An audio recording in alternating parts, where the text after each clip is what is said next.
Hello friends, welcome back. Today's topic is highway geometric design. Introduction. Highway geometric design of a highway deals with dimensions and layout of visible features of the highway such as horizontal alignment, vertical alignment, side distance and intersections. The geometrics of highway should be designed to provide efficiency in traffic operations with maximum safety at reasonable cost. The designer may be exposed to either planning of new highway network or improvement of existing highways to meet the requirements of the existing and anticipated traffic. Geometric design of highway deals with following elements. Those are cross-sectional elements, side distance consideration, horizontal alignment details, vertical alignment details, intersection elements. Under cross-sectional elements, the considerations for the width of pavement, formation and land, the surface characteristics, the cross slope of the pavement are included. Side distance or clear distance visible ahead of a driver at horizontal and vertical curve and at intersection govern the safe movement of vehicles. The changes in the road direction are made possible by introducing horizontal curves. The gradient and vertical curves are introduced on the vertical alignment of the highway.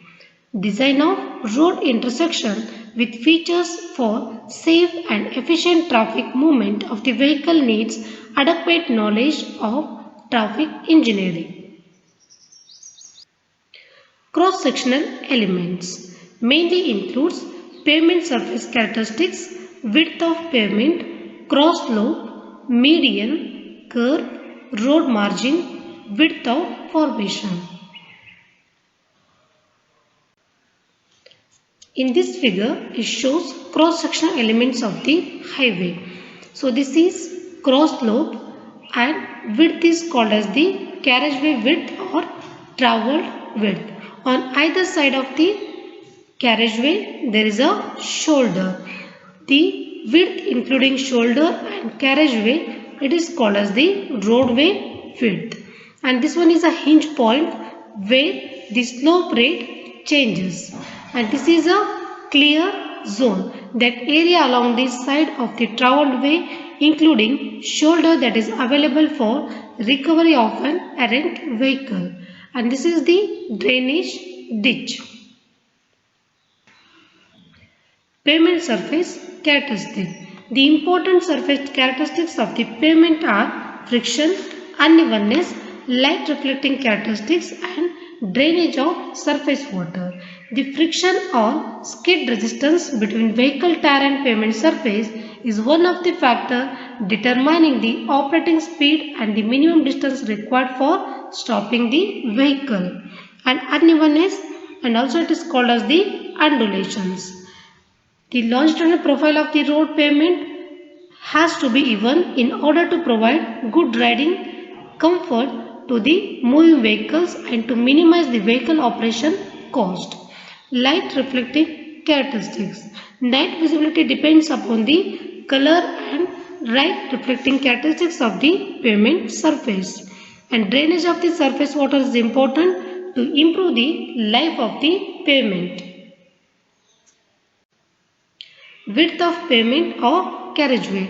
It is total width of the road on which vehicles are allowed to move. The width of the pavement depends on width of traffic lane and number of lanes. The width of lane is decided based on maximum width of heavy commercial vehicles. As per Indian Road Congress, it is considered as 2.5 meter, which is legally permitted to use on the roadway. So here this figure shows two-lane, two-way road, and this is the width of carriageway or width of road, and this is the center line of the road. So here this is shown as a shoulder. So lateral placement of vehicle on single lane pavement. As per Indian Road Congress, we consider maximum width of the vehicle as 2.44 meter, nothing but 2.5 meter, and minimum side clearance required is 625 mm or 0.625 meter. So altogether it works out to be 3.75 meter for single lane pavement. Similarly, for two lane pavement, again the width of the vehicle is considered as 2.5 meter, central clearance is 1 meter and side clearance required is 500 mm or 0.5 meter. So altogether the width of the pavement for two lane road is worked out to be 7 meter. The width of carriageway for various classes of roads standardized by Indian Road Congress are: for single lane road 3.75 meter, two lane without rise curve 7 meter, two lane with rise curve 7.5 meter, intermediate carriageway 5.5 meter, multi-lane pavement 3.5 per lane. Nothing but for 4 lane 4 into 3.5, 6 lane 6 into 3.5, etc. Cross slope of camber. Cross slope is the slope provided to the road surface in the transverse direction to drain off the rainwater from the road surface. The drainage and disposal of water from pavement is considered important because of following reasons. Those are to maintain stability, surface condition and increase life of the pavement. To prevent stripping of bitumen from aggregates, to prevent slipping of vehicles running at high speed, the rate of camber or a cross slope is usually designated by 1 in n or may be expressed as a percentage. The required camber of the pavement depends on type of pavement surface and amount of rainfall. The values of camber recommended by Indian Road Congress for different types of road surfaces are given here. For cement concrete and thick bituminous surface, in case of heavy rainfall it is 1 in 50 or 2%. In case of low rainfall area it is 1 in 60 or 1.7%. Similarly, the values are given for thin bituminous surface, waterborne macadam and earth roads. So mainly the value of camber is dependent on type of road surface and amount of rainfall. Shape of cross slope. In the field camber of the pavement, cross section is provided with the suitable shape. Different shapes that are commonly adopted are parabolic shape, straight line shape and the combination of parabolic and straight line camber.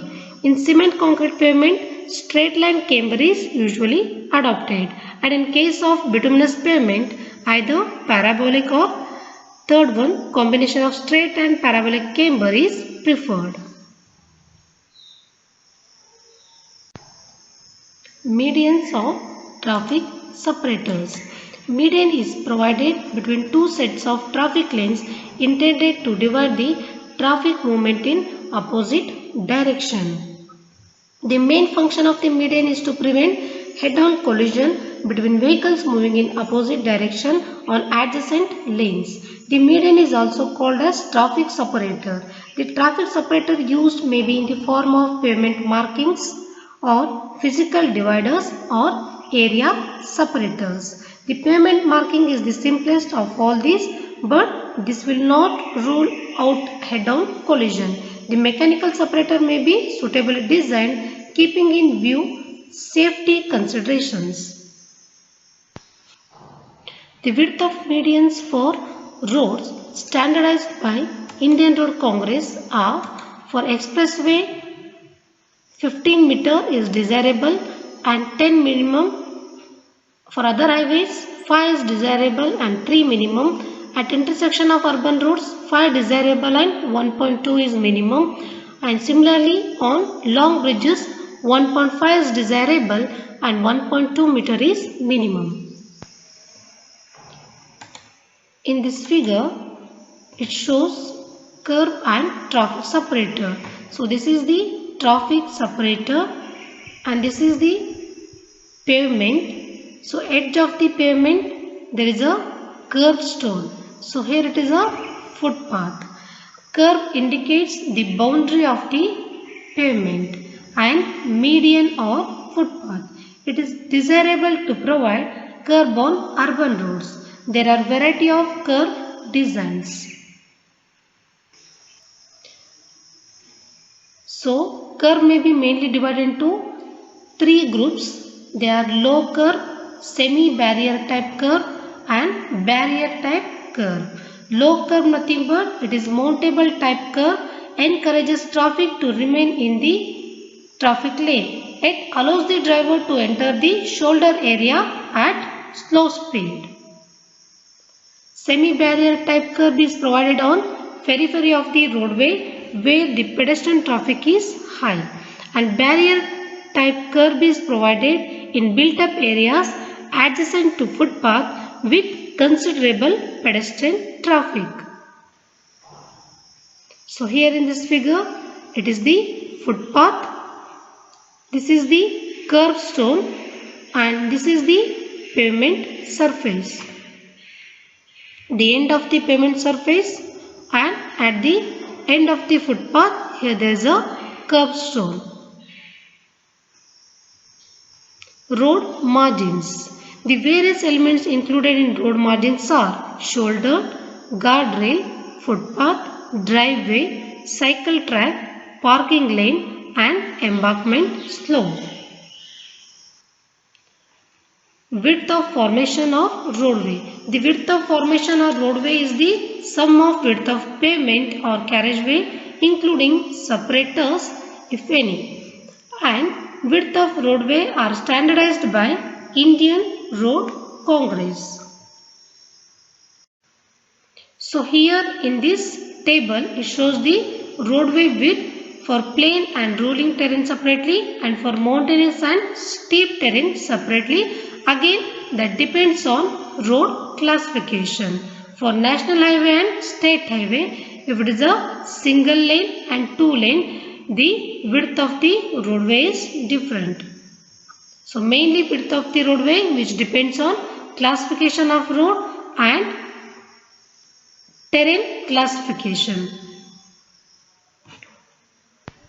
Sight distance is the length of road visible ahead to the driver at any instance. Sight distance available at any location of the carriageway is the actual distance a driver with his eye level at a specified height above the pavement surface has visibility of a stationary or moving object. The restriction to sight distance may be caused in case of horizontal curve, in case of vertical summit curve, and in case of uncontrolled intersection. And three types of sight distance situations are considered in the design. Those are stopping sight distance, overtaking sight distance, and safe sight distance for entering into uncontrolled intersection. Stopping sight distance. The minimum distance visible to a driver ahead or the sight distance available on a highway at any spot should be sufficient length to safely stop a vehicle traveling at design speed without collision with any other object. To calculate the stopping sight distance, we use the formula Vt plus V square by 2gf, where V is design speed of the vehicle in meter per second, small t is reaction time of driver that is taken as 2.5 seconds, and g is acceleration due to gravity that is 9.8 meter per second square, and f is coefficient of friction usually taken from 0.4 to 0.35 depending on the speed.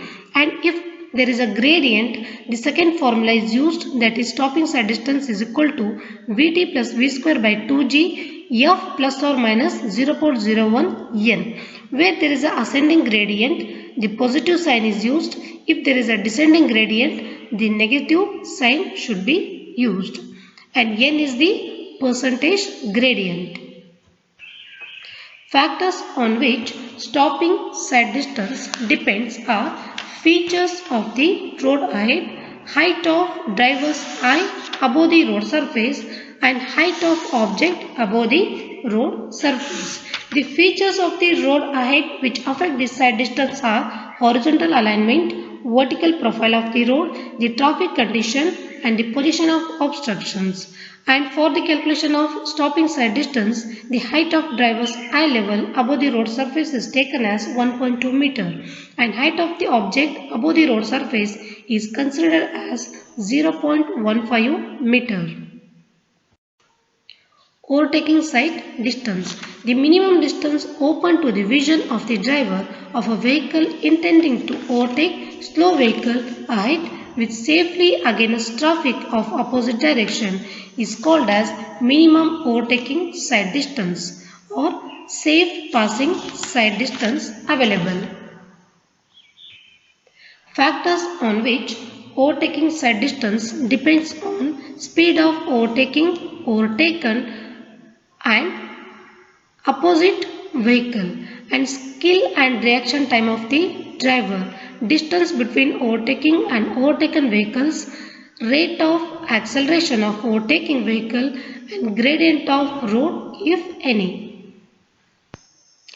Analysis of overtaking side distance on a two-lane road with two-way traffic. Here in this figure, vehicle A is moving at design speed and vehicle B is slow moving vehicle and vehicle C which is coming from the opposite direction. So D1 is the distance travelled by the overtaking vehicle A during the reaction time of driver from position A1 to A2 before starting to overtake the slow vehicle B, and D2 is the distance travelled by vehicle A during the actual overtaking operation from position A2 to A3, and D3 is the distance travelled by oncoming vehicle C during actual overtaking operation of A, so from position C1 to C2. So the total overtaking side distance is equivalent to D1 plus D2 plus D3. From A1 to A2, the distance D1 travelled by overtaking vehicle at a reduced speed of Vb during reaction time small t. Then the distance D1 will be equivalent to Vb into small t. IRC suggests reaction time t of driver as 2 seconds for the calculation of overtaking side distance, and D1 is equivalent to 2 into Vb. From A2 to A3, vehicle A starts accelerating, shift the adjoining lane, overtakes vehicle B and shift back to its original lane during overtaking time T second, and the travel distance is taken as D2. And from A2 to A3, the distance D2 is further split into 3 parts. D2 is equal to S plus B plus S, nothing but B plus 2S. The minimum spacing between vehicle depends on their speed and is given by empirical formula 0.7 Vb plus 6. And distance covered by the slow vehicle B travelling at design speed Vb in time T second is given by Vb into T. And the overtaking time T is calculated as T is equal to square root of 4s divided by A. And D2 is equal to B plus 2s, nothing but Vb into T plus A T square divided by 2. B is Vb into T and 2s nothing but A T square divided by 2. From position C1 to C2, distance travelled by vehicle C moving at design speed V during capital T time is given by small v into capital T. Thus, overtaking side distance is D1 plus D2 plus D3. So, D1 will be Vb into T, D2 is Vb into capital T plus 2s and D3 is small v into capital T. If speed is in terms of kmph, so OSD is equal to 0.28 capital Vb into T, 0.28 capital Vb into capital T plus 2s plus 0.28 V into capital T. And in case speed of overtaken vehicle is not given, it is assumed 16 kmph less than the design speed of highway. Okay, in that formula, S is spacing of the vehicle, small t is reaction time of driver. For calculating OSD, it is taken as 2 seconds. Small v is design speed in terms of meter per second. Capital V is design speed in terms of kmph. Small vb is initial speed of overtaking vehicle in meter per second.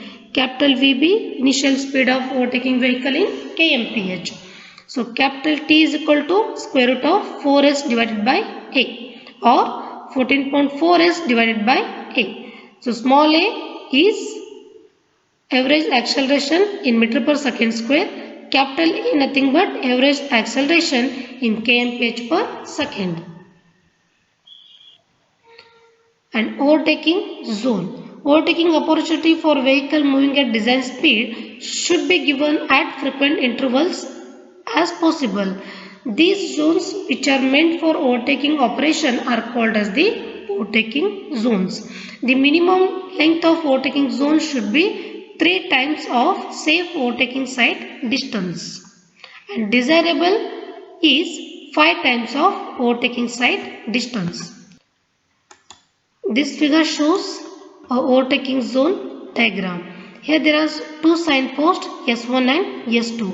S1 indicates overtaking zone ahead, and S2 signpost indicates end of overtaking zone.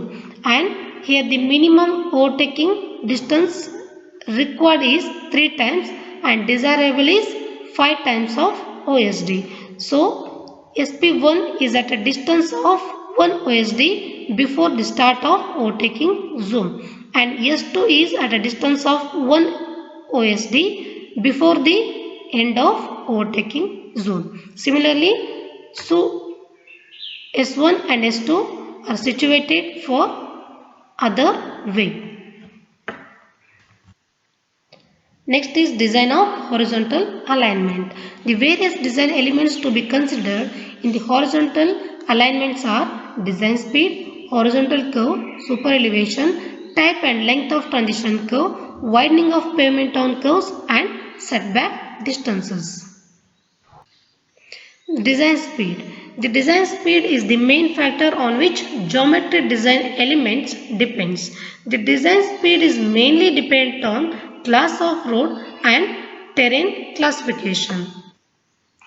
So mainly there are 4 types of terrain. So plain terrain, rolling terrain, mountainous and steep terrain. These are classified based on general slope of the country in terms of percentage. If general slope of country is 0 to 10%, it is called as a plain terrain. If it is 10 to 25%, rolling terrain. 25 to 60, mountainous terrain, and if it is greater than 60, it is called as a steep terrain.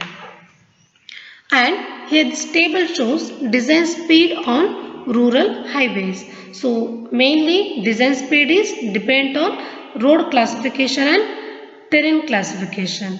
If it is a national highway which comes in plain terrain, then the ruling speed is 100 kmph and minimum design speed is 80 kmph. Similarly, if there is a major district road which is situated on mountainous terrain, in that case the ruling design speed is 40 kmph and minimum design speed is 30 kmph. Like that, we need to choose the design speed. Horizontal curve. A horizontal highway curve is a curve in plan to provide change in direction to the center line of the road. When a vehicle traverses a horizontal curve, the centrifugal force acts horizontally outwards through the center of gravity of the vehicle, and that centrifugal force is given by the equation P is equal to WV square by GR, where W is weight of the vehicle, V is speed of the vehicle, G is acceleration due to gravity, and R is radius of the curve. So in that equation, P by W is called as centrifugal ratio or the impact factor. The centrifugal ratio is thus equal to V square by GR. The centrifugal force acting on the vehicle negotiate a horizontal curve has two effects. So those are, there may be chances of overturning of the vehicle or there may be chances of skidding of the vehicle. So here the first effect, overturning effect. Whenever the vehicle negotiate on a horizontal curve, okay, there is a outer side of, this is outer side of the horizontal curve. If the vehicle is negotiating on a horizontal curve, there will be centrifugal force which is acting on that vehicle always towards the outer side, okay, and H is height of the CG point above the pavement surface and P is the distance between the two wheels and weight of the vehicle W acts below. The equilibrium condition for overturning will occur when PH will be equivalent to VB by 2, when P by W is equal to B by 2H. This means that there is a danger of overturning when centrifugal ratio P by W or V square by GR attains a value of B by 2H. Transverse skidding. So, due to centrifugal force which is acting towards the outer side of the pavement, so here there will be a friction of tire and pavement surface. RA is reaction of tire A, RB is reaction of tire B. Always here the pressure will be more compared to this inner tire. And FA is equal to F into RA and FB is equal to F into RB. RA are reaction of tire A and tire B. F is coefficient of friction between the vehicle tire and pavement surface. The equilibrium condition for the transverse skid resistance developed is given by FA plus FB. FA is equivalent to small f into RA. FB nothing but small fb into RB. So RA plus RB will be equivalent to total weight of the vehicle, that is capital W, since P is equal to F into W. The centrifugal ratio P by W is equal to F. In other words, when the centrifugal ratio attains a value equal to the coefficient of lateral friction, there is a danger of lateral skidding. F is less than B by 2H, the vehicle would skid and overturn. B by 2H is lower than F, the vehicle would overturn on the outer side before skidding. Thus, relative danger of lateral skidding and overturning depends on whether F is lower or higher. Super elevation. In order to counteract the effect of centrifugal force and to reduce the tendency of vehicle to overturn or skid, the outer edge of the pavement is raised with respect to the inner edge, thus providing a transverse slope throughout the length of the horizontal curve. This transverse inclination to the pavement surface is called as the super elevation. It is also called as cant or banking. So here in this figure, this is a horizontal curve. Here outer edge height is more when compared to the inner edge. The super elevation is expressed as a ratio of height of outer edge with respect to the inner edge. If V speed of the vehicle is in kmph, then equation is E plus F is equal to V square by 127 R, where E is rate of super elevation, that is tan theta, F is design value of lateral friction, that is 0.15, and V is speed of vehicle in meter per second, R is radius of horizontal curve, and small g is the acceleration due to gravity, that is 9.81 meter per second square. So maximum value of super elevation. As per ISC has fixed the maximum limit of super elevation in plain and rolling terrain and in snow-bound areas as 7%. On hill roads not bound by snow and maximum super elevation up to 10% is recommended. On urban roads stretches with frequent intersections, it may be necessary to limit the maximum super elevation as 4%. And the minimum super elevation. From drainage consideration, it is necessary to have a minimum cross slope to drain off the surface water. If the calculated super elevation is equal or less than the camber of the road surface, then minimum super elevation to be provided on the horizontal curve may be limited to the camber of the surface. Okay, steps for the super elevation design. Step 1. The super elevation of 75% of design speed is calculated, neglecting the friction. Then E is equivalent to V square by 225 R. First, using this formula, E is equal to V square by 225 R, calculate the value of super elevation, that is E. Step 2. If the calculated value of E is less than 7%, nothing but if it is less than 0.07, the value so obtained is provided. If the value of E exceeds 0.07, then provide maximum super elevation which is equal to 7% or 0.07 and proceed with the step 3 and step 4. Step 3. Check the coefficient of friction developed for maximum value of E, that is 0.07 at full value of design speed. To check that, use the formula F is equal to V square by 127 R minus 0.07. Okay, if the value of S calculated, if it is less than 0.15, the super elevation of 0.07 is safe for the design speed. If not, calculate the restricted speed as given in step 4.